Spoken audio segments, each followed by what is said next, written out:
Lona umgcaco osuke uhlanganisa abantu abaningi ngesikhathi esisodwa. Kuwo kuba khona abantu besilisa abasuke begcacelwa okokuqala nabasuke bezothatha isithembu. I have married for the first time here in 2005, 20 years ago, to my first wife here on my left.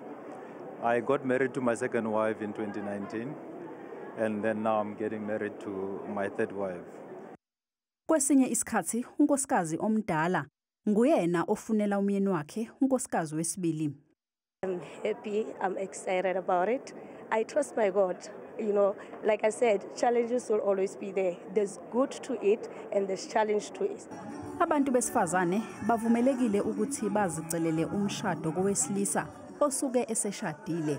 Kanti uma sebefikile ngaphakathi, umnyango uhlala uvuliwe. Even if it happens with the next ceremony that opens, even if it can be this year, we welcome it.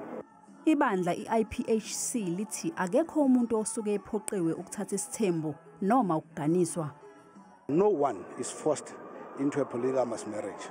It's everyone's choice. You decide whether you want to get into a polygamous marriage.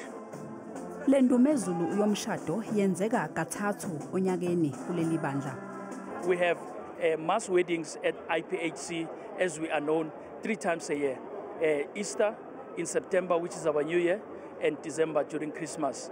But for the last 2 to 4 years after lockdown, we've been having these events every 2 years. Silokhu senyuka njalo isibalo sabantu abashadayo kuleli bandla kusukela la songulwa ngo-1962. Bekuneminye futhi imishado ebiqhubeka nakwamanye amagatsha aleli bandla eliseZibagom entshonalanga eGauteng.